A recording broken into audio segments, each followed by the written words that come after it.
नमस्कार, मैं विक्रम सिंह। बच्चों, आज हम देखेंगे आर्हेनियस के टक्करों का सिद्धांत। ये बहुत ही इंपॉर्टेंट है। इसमें दो चीज़ें पढ़ने हैं आपको, एक तो इसकी थ्योरी है और एक है इसका डेरिवेशन। तो चलिए आज हम क्या देख सकते हैं, आर्हेनियस के टक्करों का सिद्धांत। यानी कोई रासायनिक अभिक्रिया अगर हो रही है तो उसकी रासायनिक अभिक्रिया कब होगी, इस बात को बताया था आर्हेनियस ने। तो इन्होंने दिया था इसके लिए आर्हेनियस का सिद्धांत। ये सिद्धांत क्या कहता है? इस सिद्धांत को कहते हैं आर्हेनियस के टक्करों का सिद्धांत। यानी इसका यह मतलब हुआ, कोई रासायनिक अभिक्रिया अगर होगी तो अभिकारकों के अणु जब तक आपस में टकराएंगे नहीं, अभिक्रिया नहीं होगा। यानी अभिक्रिया होने के लिए जरूरी है कि अभिकारक के अणु आपस में टकराएं। इस बात को बहुत पहले सोचा गया आर्हेनियस के द्वारा। और ये बात बिल्कुल सिंपल सी बात है कि मैंने कहा ये हथौड़ा है और ये पत्थर है, ये हथौड़ा है और ये कांच है। तो हथौड़े से कांच टूट जाती है, हथौड़ा कांच को टच करते ही टूट जाता है। तो ऐसा नहीं है, हथौड़ा कांच को अगर मारे तो कितनी जोरों से मारा गया है इस पर निर्भर करेगा। ये भी हो सकता है कि हथौड़ा आया और स्लो मोशन में गया और यूं छू करके वापस आ गया, नहीं टूटने वाला, कोई प्रक्रिया होगी ही नहीं, कोई घटना होगी ही नहीं। लेकिन वही हथौड़ा थोड़ी सी ताकत से अगर पड़े, थोड़ी एनर्जी से पड़े तो टूटेगा। ये भी नहीं है कि कांच को किसी भी दिशा से मारा जाए तोड़ा जा सकता है, उसको सही दिशा में पड़ना भी ज़रूरी है, सही जगह से पड़ना ज़रूरी है। तो ऐसे कुछ बातों का यहाँ पर माना जाता है। तो इन बातों को देखें और इस सिद्धांत क्या है इसको ज़रा समझें। पहली बात कहूँगा कि आर्हेनियस के टक्करों का सिद्धांत क्या कहता है। पहली बात तो कहता है कि अभिकारक की अणुएं आपस में टकराती हैं, अभिकारक की अणुएं आपस में टकराती हैं तभी अभिक्रिया होगा। अगर टकराएंगे नहीं तो अभिक्रिया संभव नहीं है। पहली बात क्लियर हुआ। अभिकारक की अणु, अभिकारक मतलब जो अभिक्रिया में भाग ले रहा है। जैसे सोडियम को पानी के साथ अगर मिलाते हैं तो सोडियम के परमाणु और जल के अणु जब तक आपस में टकराएंगे नहीं, रिएक्शन कहाँ से होगा, ये वाली बात है। तो किसी रिएक्शन के होने के लिए ज़रूरी है अभिकारक जो अभिक्रिया में भाग लेते हैं, रिएक्टेंट, उनकी अणुएं आपस में टकराना ज़रूरी है। बात क्लियर हो गई होगी आपको। तो क्या मतलब हुआ, रासायनिक अभिक्रिया के लिए ज़रूरी है कि अभिकारक की अणुएं आपस में टकराएं। दूसरी बात है कि टकराने से नहीं होगी, सही दिशा में टकराना चाहिए। अभिकारक की अणुएं उपयुक्त दिशा में टकराएंगी तभी अभिक्रिया होगी। अभिक्रिया होगी टकराने से, लेकिन तब जब सही दिशा में टकराए। उपयुक्त दिशा मतलब सही दिशा में टकराए तब अभिक्रिया होगी। फिर बात आता है कि वो उपयुक्त दिशा से भी टकरा गया, सही दिशा से भी टकरा रहा है, टकराया भी और सही दिशा से टकराया, लेकिन उस टकराव में उतनी ऊर्जा होनी चाहिए कि अभिक्रिया संपन्न हो सके। तो चलिए अगली बात करते हैं। अभिकारक अणुओं के पास अभिक्रिया संपन्न होने के लिए अभिकारक अणुओं के पास इतनी ऊर्जा होना चाहिए कि वह सक्रिय संकुल बना सके। इतनी ऊर्जा हो कि वो सक्रिय संकुल बना सके। अगर ऊर्जा कम होगी टकराव के लिए तो अभिक्रिया नहीं होगा। तो इसके लिए ऊर्जा इतनी हो। अब ये सक्रिय संकुल क्या है? टकराने के बाद एक मिलन का समय आएगा अणुओं का, और उस मिलन के लिए ऊर्जा होनी चाहिए तभी जाके। जैसे अगर आप, मैंने कहा एक कांच को तोड़ना है, हथौड़े से मारा, क्या हुआ, वो हथौड़े से फिर वो एनर्जी कांच में फैलने लगती है और टूट जाती है। लेकिन एक बात है कि इसको बहुत ही स्लो मोशन में देखा जाए तो आप देखोगे कि जैसे हथौड़ा जा रहा है, स्लो मोशन में देख रहा हो, लेकिन उसकी पूरी एनर्जी, हुआ क्या है उसको हम स्लो मोशन में देख रहे हैं ना, हुआ तो स्पीड से है, तो हमने उसको स्लो मोशन वीडियो में देखा। तो हम देखते कि ऐसे जाता है हथौड़ा और जाके ऐसे टच करेगा, थोड़ी देर के लिए देखो, अब यहाँ पे सक्रिय संकुल बन गया, यानी कि मिल गई, और वो एनर्जी को ट्रांसफ़र करता है कांच में, और कांच पर हो जाती है कंपन, और उस कंपन से वो क्रैक होने लगता है। ये चीज़ बोला गया है। तो मिलनन की स्थिति और उतनी एनर्जी के साथ मिला तभी वो टूटा। तो सब बातों को समझेंगे हम। कांच का एग्जाम्पल और हथौड़े का एग्जाम्पल लेके बात कर रहे हैं, अन्यथा वो तो परमाणु और अणु के बीच होता है। ठीक है, तो आपने समझा कि अणुएं आपस में टकराएंगी तब अभिक्रिया होगी, सही दिशा में टकराएंगी तब अभिक्रिया होगी, और अणुओं के पास इतनी ऊर्जा हो कि वो टकराने के बाद सक्रिय संकुल बना सकें, एक्टिव कॉम्प्लेक्स बना सकें। एक्टिव कॉम्प्लेक्स कब बनेगा इसके बारे में भी बात कर लेते हैं। चलिए, एक्टिव कॉम्प्लेक्स तब बनेगा जब उसके पास इतनी एनर्जी होगी। तो इसी बात को हम लेके चलते हैं, छोटी सी लाइन में बता रहा हूं। अभिकारक अणु आपस में टकराकर सक्रिय संकुल में तब परिवर्तित होगी, सक्रिय संकुल में तब परिवर्तित होगी जब तब तक परिवर्तित नहीं होगा जब तक उसमें इतनी ऊर्जा ना हो कि वह ऊर्जा अवरोध को पार कर सके। मतलब ये हुआ, किसी भी क्रिया को होने के लिए, किसी भी अभिक्रिया को होने के लिए एक निश्चित ऊर्जा की जरूरत पड़ती है, और उतनी ऊर्जा ना हो तो रिएक्शन नहीं हो पाएगा। कोयला कार्बन है, ऑक्सीजन वातावरण में है। कोयला और ऑक्सीजन की क्रिया से कार्बन डाइऑक्साइड बनता है, आपने सुना होगा। कार्बन और ऑक्सीजन के मिलने से कार्बन डाइऑक्साइड बनता है और काफ़ी मात्रा में ऊर्जा मुक्त होती। इतना तो आपने सुना है, देखा है, समझा है। क्या मैं कोयला आपके पास से ला के दे दूं, आपके हाथों में पकड़ा दूं और ऑक्सीजन वातावरण के, क्या आग लग जाएगा? नहीं। आपको इन अभिकारकों को इतनी ऊर्जा देने पड़ते हैं कि वो ऊर्जा ग्रहण करेगा, और उस ऊर्जा को ग्रहण करने के बाद कैसे? कार्बन को, कोयले को गर्म करते हो नहीं, कोयला को गर्म कर रहे हो, एक तापमान आता है तब जलना शुरू होता है। जब उसके पास इतनी एनर्जी हो जाती कि दूसरे परमाणुओं को भी उतनी एनर्जी ट्रांसफर कर सके, तो फिर अब सब एक दूसरे से जलने लगता है, अब जलाने की, गर्म करने की क्षमता नहीं पड़ती है। तो वही ऊर्जा जिसकी, अगर उसके पास अभिक्रिया करने की ऊर्जा कम है तो उसे हमें ऊर्जा देना पड़ता है, फिर वो क्रिया आगे चलती रहती, कोयला जलते रहता है। सोडियम धातु को पानी में डालते हो, सोडियम धातु को पानी में डालते हो, जैसे ही पानी में डालते हो भैया, वो आपने देखा होगा कि सोडियम हाइड्रोक्साइड बन जाता है और हाइड्रोजन गैस मुक्त होने लगते हैं, और काफ़ी ऊर्जा भी मिलती है। ऊर्जा गर्मी के रूप में हो सकता है, प्रकाश के रूप में हो सकता है, आग से लग जाती है। तो आपने दोनों पानी और सोडियम को मिलाया, रिएक्शन हो गया तुरंत। तो इसको अभी इतनी ऊर्जा की आवश्यकता, उसकी ऊर्जा उसके पास ऑलरेडी है कि वो रिएक्शन, उस अभिक्रिया को संपन्न करा सके।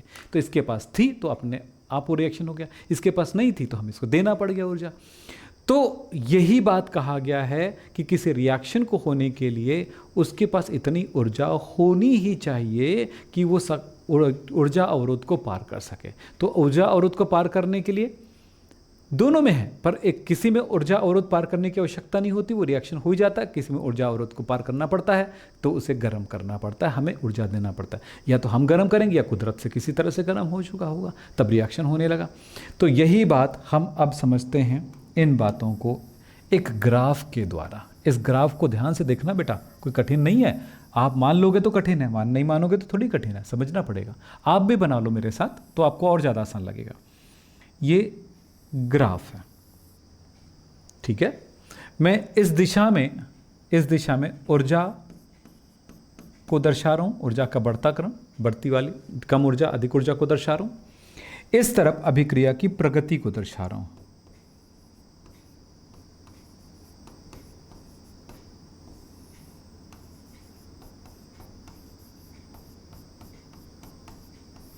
अभिक्रिया के होने को दर्शा रहा हूं। अब मैं लेता हूं एक अभिकारक को मैं R से दर्शा रहा हूं। अभिकारक की ऊर्जा इतनी है, लगभग इतनी है ऊर्जा, अभिकारक की ऊर्जा इतनी है। तो इस जगह आपको दिखा दूंगा, ER लिख देता हूं। तो ये R क्या है, ER क्या है बता देता हूं। तो ये ऊर्जा है किसकी, अभिकारक की। तो R यहां मैंने जो संकेत दूंगा वो बताता हूं। R है अभिकारक, रिएक्टेंट। फिर बात आता है ER, ये है अभिकारक की ऊर्जा।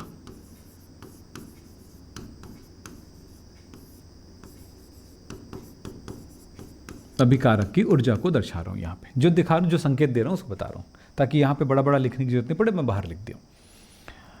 लेकिन अभिकारक से क्या बनता है, जब रिएक्शन हो जाता है उत्पाद बनता है। तो मैं उत्पाद को यहां पे दर्शा रहा हूं, अभिकारक की कम ऊर्जा से दर्शा रहा हूं। तो ये पॉइंट जो है अभिकारक की उत्पाद की ऊर्जा को दर्शा रहा है। ये है प्रोडक्ट और ये दर्शा रहा है EP। ये है P है प्रोडक्ट यानी कि उत्पाद, और EP जो है वो है उत्पाद की ऊर्जा। उत्पाद की ऊर्जा को दर्शा रहा है। ठीक है, अब यहां पर ये देख रहे हो अभिकारक की ऊर्जा और उत्पाद की ऊर्जा में एक अंतर है, इतने का अंतर है, इन दोनों के बीच में इतने का अंतर है। इस अंतर को मैं डेल्टा ई से दर्शाऊंगा। तो डेल्टा ई का मान क्या है? डेल्टा ई का मान है बेटा EP minus ER is equals to delta E, यानी कि दोनों ऊर्जा में अंतर। अब चूंकि यहां पर आप देख रहे हो कि अभिकारक उत्पाद की ऊर्जा कम है, अभिकारक की ऊर्जा ज़्यादा है, ज़्यादा ऊर्जा से कम ऊर्जा की ओर जा रहा है, तो इसका मतलब है कि ये वैल्यू आपके पास आएगा निगेटिव हो जाएगा, मतलब ऊष्मा निकल रही होगी, निगेटिव वैल्यू आएगा, मतलब ये दर्शा रहा है अभिकारक की ऊर्जा ज़्यादा रहेगी, उत्पाद की ऊर्जा कम है। अभिकारक ज़्यादा ऊर्जा रखा हुआ है लेकिन वो प्रोडक्ट बना लिया, उसकी ऊर्जा कम है, तो जितने एक्स्ट्रा एनर्जी वो निकल जाएगा, तो ये वैल्यू कैसा आएगा? निगेटिव आएगा। तो मैं यहाँ पर लिखूँगा माइनस E, ये क्योंकि इसकी ऊर्जा, अगर ये P ऊपर होता ना तो उसकी ऊर्जा ज़्यादा होती, तो ये प्लस होता, तो ये दर्शा रहा है यहाँ पर ऊष्माक्षेपी को, एक्सोथर्मिक प्रोसेस को। मैं आगे जाके बताऊंगा ऊष्माक्षेपी क्या होता है, एक बार और समझाऊंगा, ध्यान रखना। फिलहाल इन दोनों के बीच में ये ग्राफ बनता है। अब मान लेते हैं प्रोडक्ट क्या बोलते हैं, रिएजेंट से यानी अभिकारक से उत्पाद बन रहा है, अभिकारक से उत्पाद बन रहा है और अभिकारक और उत्पाद के बीच में ऊर्जा में काफ़ी डिफरेंस है, अभिकारक और उत्पाद की ऊर्जा में काफ़ी अंतर है। ये तो अंतर हो गई, अभिकारक की ऊर्जा ज़्यादा है, उत्पाद की ऊर्जा कम है। मान लेते हैं इसकी ऊर्जा इतनी है कि वो अभिक्रिया कर सके, तो सीधा ग्राफ नीचे जाएगा। लेकिन अगर इस अभिक्रिया के लिए देहली ऊर्जा, इतनी ऊर्जा होगी तभी ये रिएक्शन कर पाएगा, तो ये ऊर्जा अवरोध हो गया, तो इसको कहते हैं हम लोग देहली ऊर्जा, थ्रेशहोल्ड एनर्जी, इसको कहेंगे देहली ऊर्जा। तो इतनी ऊर्जा होगी तभी रिएक्शन करेगा। तब क्या करेंगे? अभिकारक को हम ऊर्जा देंगे, गर्म करेंगे या किसी भी तरह से ऊर्जा देंगे। तो ऊर्जा देने पर यह अभिकारक की ऊर्जा बढ़ती गई, बढ़ती गई, बढ़ती गई, बढ़ती गई, बढ़ती गई, बढ़ती गई। अब ऊर्जा इतना हो गया इसका कि अब ये रिएक्शन करने लगा, रिएक्शन करने लगा, अब ये उत्पाद का निर्माण करने लगा, उत्पाद बनाने लगा, उत्पाद बनाने लगा, उत्पाद बना लिया। तो हमें इतनी ऊर्जा देना पड़ा। तो इन दोनों के बीच में जो अंतर है, इन दोनों के बीच में जो अंतर है उसे समझें। ये अंतर कितना है? ये लाइन और ये लाइन के बीच में जो डिफरेंस है, लाइनें अंतर है, वो अंतर EA कहलाता है। तो EA क्या है यहां पर लिख रहा हूं मैं। EA जो है यह है सक्रियण ऊर्जा है, एक्टिवेशन एनर्जी कहलाता है, सक्रियण ऊर्जा कहलाता है। तो यह सक्रियण ऊर्जा है। अब चूंकि इतनी ऊर्जा नहीं थी तब तक ये रिएक्शन नहीं कर पा रहा था, क्योंकि इसकी अभिकारक की ऊर्जा कम है देहली ऊर्जा से। अब देहली ऊर्जा क्या है, सक्रियण ऊर्जा अलग अलग बताऊंगा अभी थोड़ी देर में ना। तो यहां पर देखें कि ये अभिक्रिया, तो उन्होंने ऊर्जा हमें दिया, तो जितना ऊर्जा लेने की आवश्यकता हुई, जितनी ऊर्जा उन्होंने ग्रहण किया, वो ऊर्जा कहलाए सक्रियण ऊर्जा। अब इतना नहीं हुआ तब तक तो रिएक्शन नहीं कर रहा था, इसलिए ऊर्जा का ये पॉइंट जो है, ये पॉइंट कहलाता है ऊर्जा अवरोध, एनर्जी बैरियर। तो इन बातों का आप पूरा ख्याल रखें, इन बातों को समझें। अब जिन बच्चों ने नहीं समझ पाए हैं उन बच्चों को कहूँगा, बेटा इस वीडियो को दोबारा एक बार देखना है, हर बात समझ में आएगा। और नहीं आया इसका मतलब है तुमने बेसिक से ध्यान नहीं दिया। तो बेसिक को कवर कर लो, भागा नहीं जा रहा है, पूरा साल बचा है पढ़ाई के लिए। हड़बड़ी करोगे, नहीं मेरा छूट गया तो मैं आगे का कर लेता हूँ, छूट गया मैं छूट जाऊँगा, पीछे हो जाऊँगा, कभी पीछे नहीं हो गए। पीछे से ही चलो, लेकिन समय आएगा, टारगेट सबको यहीं पे पहुँचना है। देखिए मैं एक सिंपल सी बात बताता हूँ, ध्यान सुनिएगा। ये सीढ़ी है आपकी मंजिल पाने की, ये मंजिल है आपकी, है ना, ये मंजिल है आपकी, यहाँ तक पहुँचना है आपका। कोई बच्चा पहले चल निकला तो यहाँ से चढ़ते चढ़ते, एक एक करके चढ़ते चढ़ते वो यहाँ पे पहुँच गया। कोई बच्चा यहाँ तक पहुँच गया, ठीक है। और आप डायरेक्ट हेलीकॉप्टर से यहाँ पे पहुँच जाओगे तो इस मंजिल को पाने में आपको तकलीफ होगी, क्योंकि आगे आपको ही चढ़ना है, क्योंकि आपको चढ़ने ही नहीं आ रहा था, आपने सीखा ही नहीं है। तो क्या करना है, आप सीखो, यहीं से चढ़ना सीखो, यहीं से चढ़ना सीखो। तो आपने अगर यहाँ से स्टार्ट किया है तो आप पीछे नहीं है, उनको जाने दो, हो सकता है वो आगे निकल जाए और जल्दी उसको मंजिल मिल जाए। मिलना तो यही है ना। तो ये भी चढ़ते हुए यहाँ, ये जब तक यहाँ चढ़ेगा आप यहाँ चढ़ोगे, जब तक ये मंजिल पालेगा तब तक यहाँ पालोगे। लेकिन मंजिल तक पाने तक आपके पूरे रास्ते तय करने होंगे। यानी हो सकता है कि ये जाकर के यहाँ बैठे जब तक दरवाज़ा खुलेगा। अब इसका दरवाज़ा तो खुलेगा भैया जनवरी फरवरी या मार्च में खुलेगा, यानी परीक्षा एग्ज़ाम तो है, ये मंजिल क्या है, आपका एग्ज़ाम है, आपका रिजल्ट है। तो ये एग्ज़ाम फरवरी में खुलेगा और ये बच्चा अभी से तैयार होकर यहाँ जाके बैठ गया, मान लेते हैं ये यहाँ तक पहुँच गया है, अगले 2 महीने के अंदर यहाँ पहुँच जाएगा। करेगा ही क्या, वो रिविज़न करता रहेगा।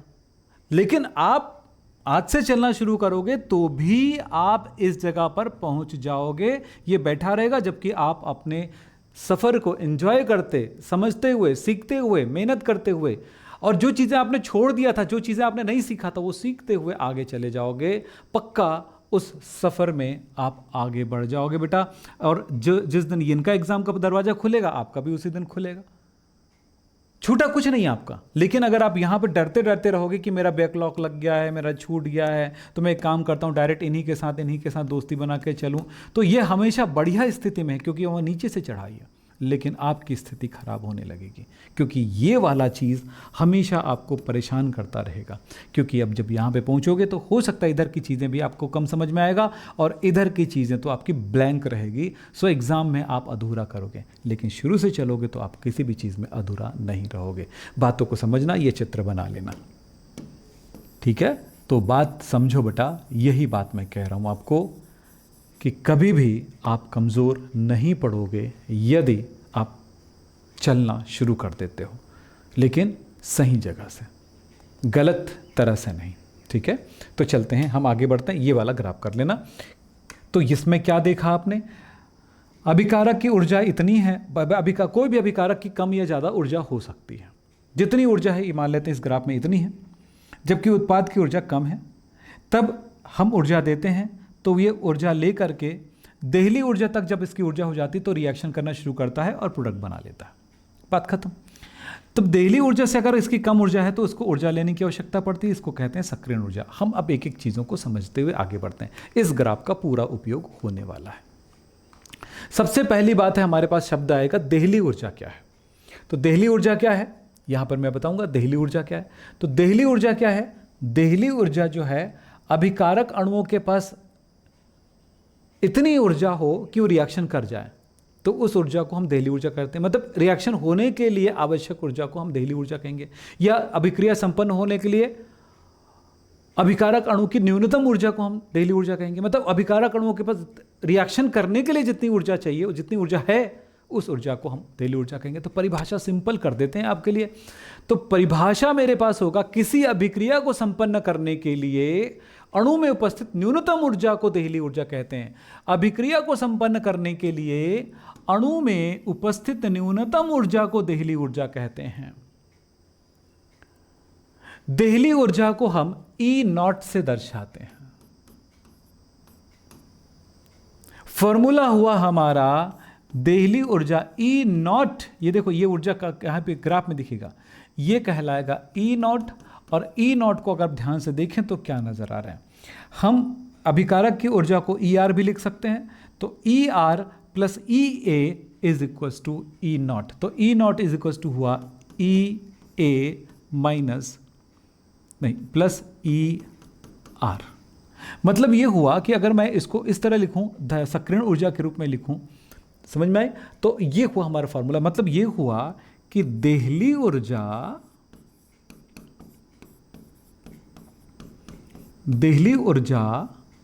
इज इक्वल टू सक्रियण ऊर्जा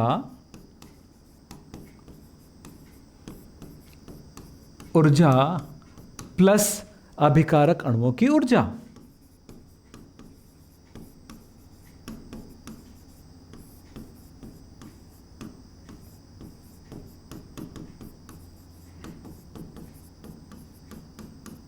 ठीक है, ऐसे तो हमें ये एक फॉर्मूला मिल जाता है।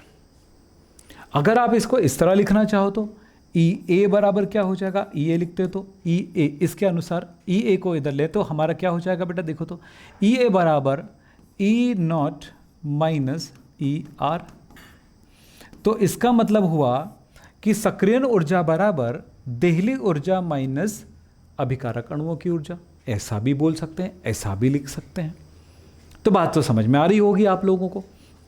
अब चलता हूं मैं, ये बात तो इतना तो क्लियर हुआ। अब मैं एक परिभाषा, तो देहली ऊर्जा क्या है बोला मैंने ना, अभिक्रिया करने के लिए, अभिक्रिया होने के लिए, अभिक्रिया को संपन्न करने के लिए अभिकारक अणुओं में उपस्थित कम से कम ऊर्जा, न्यूनतम ऊर्जा को हम उसकी देहली ऊर्जा कहेंगे।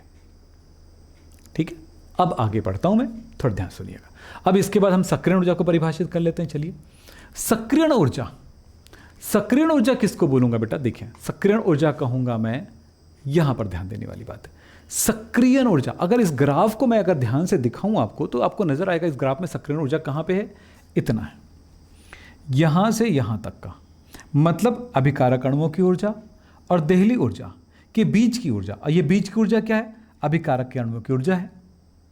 अभिकारक की अपनी ऊर्जा है, कोई भी अभिकारक है, लेकिन अभिक्रिया करने के लिए देहली ऊर्जा के बराबर ऊर्जा होना चाहिए। तब हम जितनी ऊर्जा उसे हम देते हैं वो उसको ग्रहण करना पड़ता है, देते हैं या ग्रहण करना पड़ता है। तो किसी अभिक्रिया को संपन्न होने के लिए अगर देहली, ऐसे बोल सकते हैं अभिकारक, क्या कह सकते हैं, देहली ऊर्जा से कम ऊर्जा वाले अभिकारकों को, यानी ऐसा अभिकारक जिसकी ऊर्जा देहली ऊर्जा से कम है, तो ऐसे अभिकारक को जितनी ऊर्जा ग्रहण करने की आवश्यकता पड़ती है, हमने इतना एनर्जी दिया ना इसको, तो इसको हम कहते हैं एक्टिवेशन एनर्जी, सक्रियण ऊर्जा। तो परिभाषाओं को देखते हैं एक बार, हम क्या लिखते हैं आपके लिए। परिभाषा हमने लिखा है, ऊर्जा की वह न्यूनतम मात्रा जो देहली ऊर्जा से कम ऊर्जा वाले अणुओं को प्राप्त करनी पड़ती है। मतलब देहली ऊर्जा से कम ऊर्जा है, देहली ऊर्जा ज्यादा है और अभिकारक की ऊर्जा कम है, तब इसे ऊर्जा प्राप्त करने पड़ेंगे देहली ऊर्जा के बराबर। तो जितनी ऊर्जा उनको ग्रहण करने की आवश्यकता होती है, जितनी ऊर्जा की जरूरत है अभिक्रिया करने के लिए, उस ऊर्जा को हम कहेंगे यहां पर सक्रियण ऊर्जा, तभी वो सक्रिय होगा। देहली ऊर्जा से कम कोई भी अभिकारक सक्रिय नहीं है, रिएक्टिव नहीं है, अभिक्रिया नहीं करेगा। देहली ऊर्जा के बराबर होने पर ही रिएक्टिव होगा। तो हमने अभिकारक की ऊर्जा और देहली ऊर्जा के बीच हमने जितनी एनर्जी उसको दिया हो या उन्होंने ग्रहण करने की आवश्यकता पड़ती है, उस ऊर्जा को हम कहते हैं सक्रियण ऊर्जा, सक्रिय होने की ऊर्जा, एक्टिवेशन एनर्जी, ई से दर्शाते हैं। तो लिखा है ऊर्जा की वह न्यूनतम मात्रा, ऊर्जा की वह कम से कम मात्रा जो देहली ऊर्जा से कम ऊर्जा वाले अणुओं को ग्रहण करना पड़ता है, उसे हम, जिससे वो ऊर्जा अवरोध को पार कर सके, क्या कहलाएगा, सक्रियण ऊर्जा कहलाता है।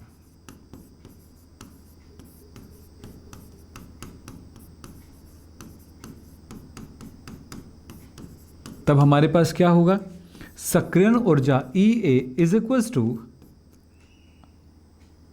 ई नॉट माइनस ई आर, अर्थात सक्रियण ऊर्जा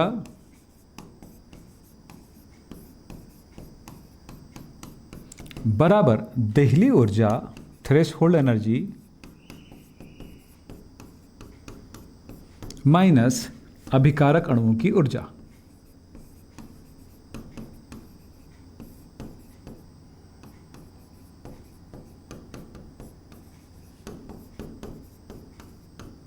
इस तरह से बेटा, ये इसका फॉर्मूला हुआ। इतना ही लिखना है, 2-2 नंबर का, 1-1 नंबर के क्वेश्चंस होते हैं ये छोटे छोटे, तो उनको करना है। चलिए साहब आगे बात करूंगा। एनर्जी बैरियर, ऊर्जा अवरोध। अब हमने यहां पर देखा देहली ऊर्जा से, देहली ऊर्जा एक तरह का, देहली ऊर्जा का पॉइंट जो है एक तरह का ऊर्जा अवरोध है। अगर इतनी ऊर्जा ना हुआ तो रिएक्शन नहीं करेगा। उस अभिक्रिया में अभिकारकों के पास इतनी एनर्जी होगी, वो रिएक्शन ऊर्जा को पार कर सकते हो। हमने इसको परिभाषा करते हुए ऊर्जा अवरोध क्या है प्रश्न आता है, एनर्जी बैरियर क्या है। एनर्जी बैरियर कोई ऊर्जा नहीं है, वो ऊर्जा के लिए उतनी देहली ऊर्जा के बराबर होगा तभी वो रिएक्शन कर पाएगा। तब हम इसके ऊर्जा अवरोध को हम कुछ इस तरह से कहते हैं, ध्यान से सुनिएगा।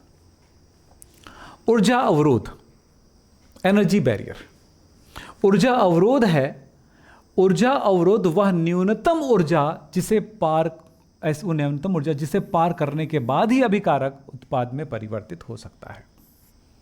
अब ये वाला उसमें जो मैंने ग्राफ बताया उस ग्राफ को आपको बनाना है, याद रखना।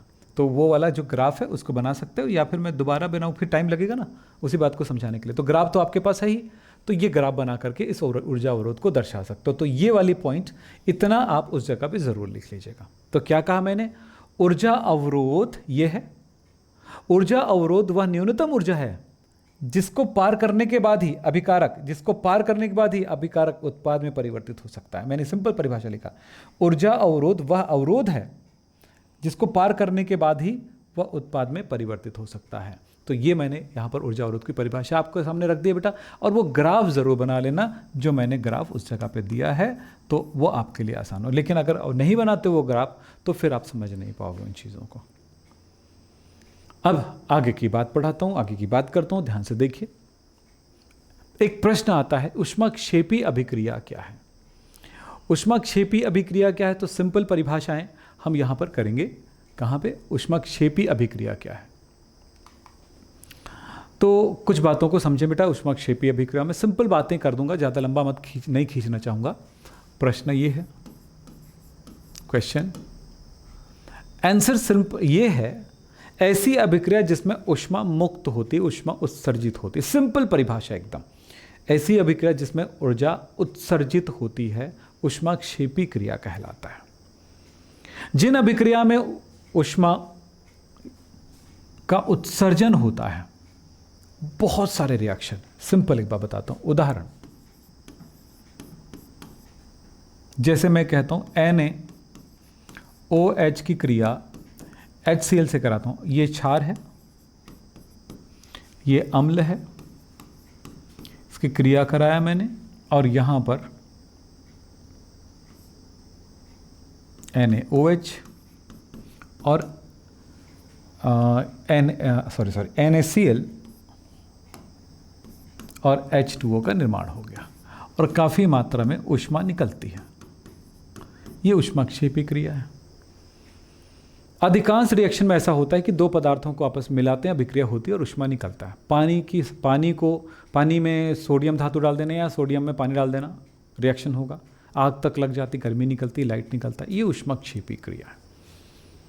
ऊष्माक्षेपी क्रिया बहुत सारे रिएक्शन होंगे। मैं एक एग्जांपल है बेटा, मैं आपको बार बार बोलूँ, यहाँ पर कोई रिएक्शन नहीं पढ़ा रहा हूँ। रिएक्शन पढ़ाने का टाइम इनऑर्गेनिक केमिस्ट्री में आएगा तब पढ़ाऊँगा। अभी आपको ये चीज़ें समझा रहा हूँ, सिखा रहा हूँ, ठीक है? ध्यान रखना क्या सिखा रहा हूँ, ऊष्माक्षेपी। दूसरे तरह से परिभाषा कह सकते हो, ऐसी अभिक्रिया जब होता है ना, अभिक्रिया होने पर वो गर्म हो जाएगा, ऊष्माक्षेपी क्रिया, सिंपल है ना। आपने कई बार देखा होगा कि कई ऐसी चीज़ें हैं, जैसे कोयला को जलाते तो गर्मी पैदा होती है, ऊष्माक्षेपी क्रिया। ऊष्माशोषी अभिक्रिया में थोड़ा सा अंतर होता है। तो यहाँ पर एक परिभाषा को दूसरे तरह से भी लिखा जाता है, वे अभिक्रिया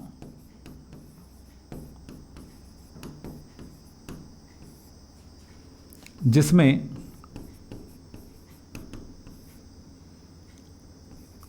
अभिकारक की ऊर्जा उत्पाद की ऊर्जा से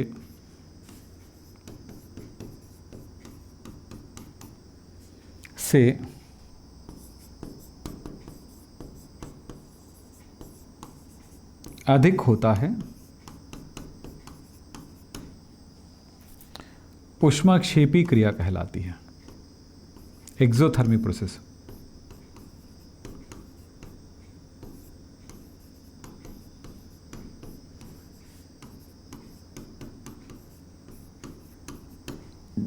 किसकी ऊर्जा ज़्यादा है? ER ज़्यादा है कि EP ज़्यादा है? यहाँ पर ER ज़्यादा है। और भी डिटेलिंग हो सकता है, जितना ज़रूरत है उतना मैंने आपको बताया। इसमें आप एग्ज़ाम में अच्छे मार्क्स ला सकते हो। अगर ग्राफ में जाना चाहते हो तो ग्राफ में कुछ ऐसा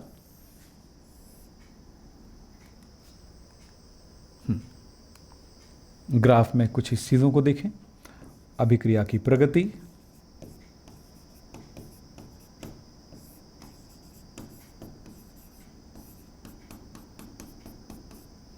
ऊर्जा,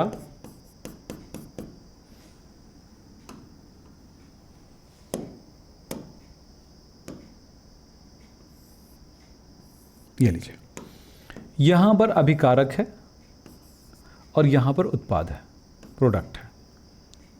ये देहली ऊर्जा है। ऊर्जा अवरोध को पार किया, यहां पर चला गया। तो आप देखोगे यहां पर जो ऊर्जा का अंतर आएगा वो डेल्टा ई आएगा, या डेल्टा एच भी लिख सकते हो। तो ऊर्जा में ऊर्जा क्या हो रहा है, माइनस आ रहा है, यानी ऊष्माक्षेपी क्रिया। लेकिन जब ऊष्माशोषी होगा तो ये उल्टा हो जाएगा, आर नीचे रहेगा, पी ऊपर रहेगा। मैं आपको यहां पे दिखा देता हूं इसी चीज को। ऊष्माशोषी क्रिया,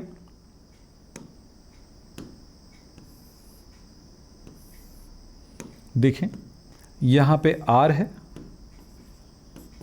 और यहां पर पी है। तो क्या मतलब हुआ, यहां पर यह अर्थ हुआ ई आर कम है, ई पी अधिक है, यानी कि अभिकारक की ऊर्जा कम है, उत्पाद इसकी ऊर्जा ज़्यादा है, प्रोडक्ट की। यहां पर देखो किसकी ऊर्जा ज़्यादा है, आर की, और यहां पे किसकी है, प्रोडक्ट की ऊर्जा ज़्यादा है। ठीक, ये ऊर्जा अवरोध है, इसको पार करने के बाद यहां तक चला गया। तो ग्राफ कुछ ऐसा बनेगा, वही ग्राफ है जो मैंने अभी थोड़ी देर पहले इस जगह पे बताया था, याद, ये ग्राफ, यही ग्राफ है, बस ये ऊष्माक्षेपी के लिए बना था। अगर ये यहाँ हो जाए और ये यहाँ हो जाए तो याद रखना ये वैल्यू पॉजिटिव आ जाएगा, और जहाँ पॉजिटिव आया तो ऊष्माक्षेपी हो जाएगा, सेम ग्राफ बनेगा। इसीलिए याद रखना थर्मोडायनेमिक्स में, यानी कि रासायनिक ऊष्मागतिकी में, रासायनिक बल गतिकी में हम इन चीज़ों को ठीक से समझ लें। चलिए साहब, अब बात जो कर रहे थे हम इसमें कर लेते हैं कंप्लीट। फिर ये बात तो हो गई, तो ऊष्माक्षेपी हो गया। अब ऊष्माशोषी की परिभाषा वही होगी जो वहाँ पे किए थे। यहाँ पे क्या, ऐसे में ऊष्मा का अवशोषण होता है, वहाँ पे ऊष्मा का उत्सर्जन हुआ था, यहाँ पर ऊष्मा अवशोषण होता है। तब मैं इसी परिभाषा के इस पॉइंट को मैं वहाँ पर कैसे लिखूँगा, इस जगह पे लिखे हो ना, यहाँ पे वे अभिक्रिया जिसमें अभिकारक की ऊर्जा उत्पाद की ऊर्जा से अधिक होता है। तो मैं यहाँ पे क्या लिखूँगा, वे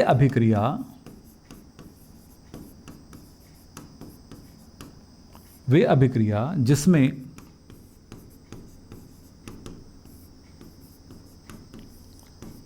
अभिकारक की ऊर्जा, अभिकारक की ऊर्जा क्या है, कम है, अभिकारक की ऊर्जा उत्पाद की ऊर्जा से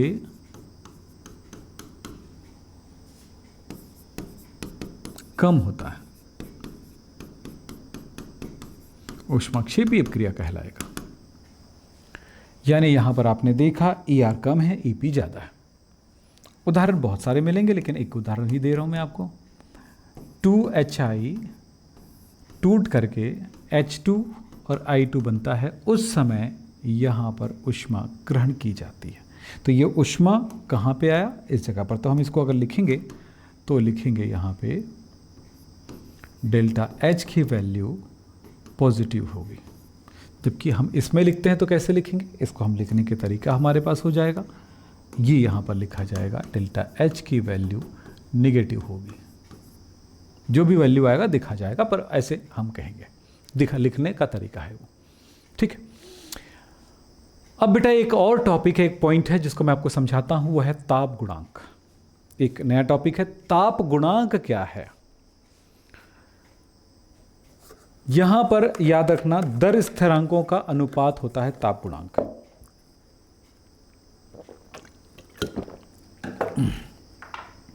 ताप गुणांक होता है क्या, दर स्थिरांकों का अनुपात होता है ताप गुणांक। चलो देखें, दर स्थिरांक, तो इसी बात को यहां पर लिखा गया है। एक बात हमेशा याद रखना, जब भी 10 डिग्री सेल्सियस तापमान बढ़ा दिया जाता है, कोई भी अभिक्रिया हो रहा है, जिस तापमान पे हो रहा है उसकी स्पीड जो होगी, 10 डिग्री सेल्सियस तापमान बढ़ाने पर वो डबल स्पीड से चलने लगता है। अब यार अभिक्रिया की स्पीड शायद आप ना समझ पाओ, लेकिन गाड़ी चलाने की स्पीड तो जानते हो।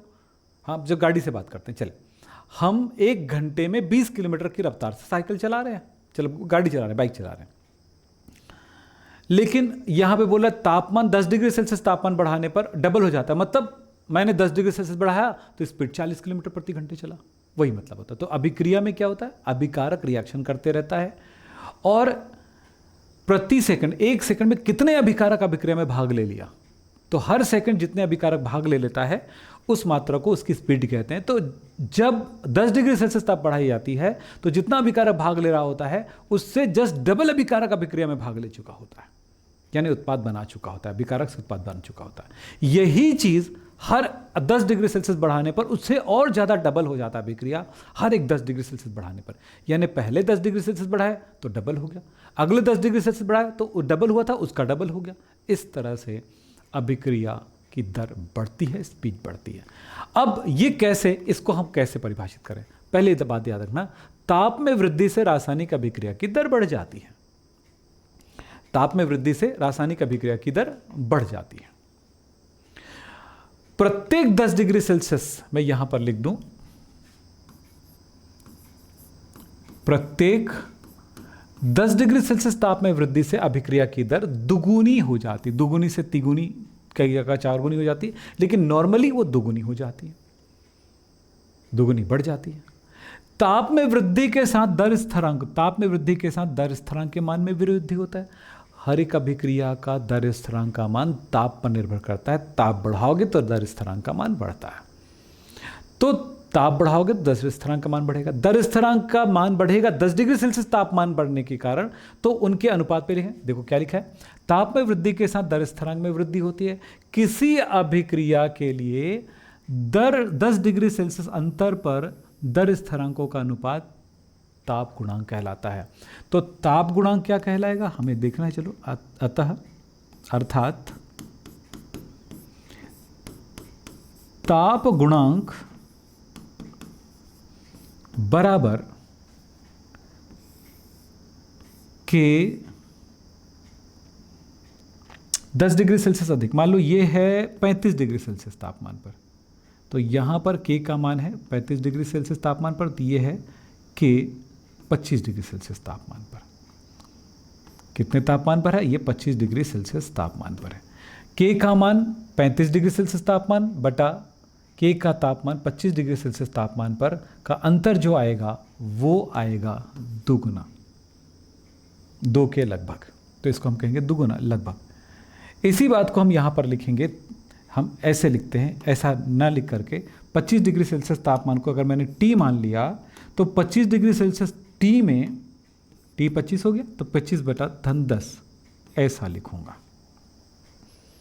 लिखने का तरीका ये है। आप ऐसा मत लिखिए कभी भी के टी प्लस 10 ये मत लिखिए, के टी प्लस 10 ये मत लिखिए। मैंने क्या लिखा आप ध्यान से सुनिए, के टी प्लस 10 मतलब के का मान जो है टी प्लस 10 के, यानी टी डिग्री सेल्सियस के 10 डिग्री सेल्सियस अधिक होने पर के का मान है, ये होगा इसका मतलब। तो इन दोनों का अनुपात इतना आएगा, हमने कुछ इस तरह से लिखा, यही है ताप गुणांक।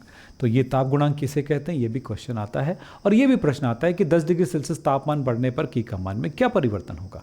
तो याद रखना, दोनों के अधिक तापमान और कम तापमान के बीच में 10 गुने का अंतर हो जाता है, ठीक है। तो ये बात याद रखना, तो दुगुने का अंतर हो जाता है, 10 गुने दुगुने का अंतर हो जाता है, यानी अभिक्रिया कम दर जो है दुगुनी बढ़ जाती है। बस इतना ही समझो। तो ये है हमारा आज की क्लास। और आज की क्लास के बाद अगली क्लास जो होगी बेटा, आर्हेनियस समीकरण का डेरिवेशन। अगला क्लास में पढ़ाऊंगा आर्हेनियस समीकरण व्युत्पन्न करना। बच्चों 2 दिन मैं थोड़ा बीमार रहा, अब क्या बीमारी तो मेरे हाथ में थी नहीं, तो जो भी रहा क्लास आपका नहीं हो पाया था, इसके लिए मैं आपसे माफ़ी मांगता हूँ। लेकिन हाँ, आज की क्लास आपके लिए बहुत ही ज़बरदस्त रहा और इसको अच्छे से पढ़ना, रिवीजन ज़रूर करना। अब ये लेक्चर नंबर, कौन सा लेक्चर है ये? लेक्चर नंबर था ये हमारा, हाँ ये लेक्चर नंबर हमारा 6 है। तो लेक्चर 5 तक का जो लेक्चर हुआ है उन लेक्चर को लाइन से एक बार रिवीजन करो, 6वां भी कर लो, बहुत अच्छे से आप सीख पाओगे। जब तक रिवीजन नहीं करोगे बेटा, डिवीज़न तो नहीं मिलने वाला, ये बात याद रखना। यानी सटीकता से मैं बोलना इसलिए पड़ता है बेटा, इतनी कड़ाई से भी इसलिए बोलना पड़ता है कि बच्चे मेहनत नहीं कर पाते हैं। तो मेहनत करो बच्चों, ताकि आप ज़्यादा बेहतर कर पाओ अपनी लाइफ में, ज़्यादा बेहतर रिजल्ट ला पाओ अपनी लाइफ में। दूसरी बात, जो बच्चा मेरे क्लास में जुड़ना चाहते हैं, मेरे क्लास के साथ होना चाहते हैं, किसी तरह की कोई बात पूछना चाहते हैं, तो आप मेरे इस नंबर पर मुझे कॉल कर सकते हैं। और ये नंबर सभी बच्चों के लिए है। और भैया कॉल जब भी करें तो सुबह 10:30 से लेकर के शाम को 5:30 तक करें। और मेरी क्लासेस जो है पेड कोर्सेज अवेलेबल है, अभी स्टार बैच के रूप में है और आपको बता दूं, बहुत मज़ेदार बात बताना चाहूँगा, अभी कुछ डिस्काउंट चल रहा है, अच्छा खासा डिस्काउंट चल रहा है, 50% से ज़्यादा का डिस्काउंट है। आप जाएं और ले लें।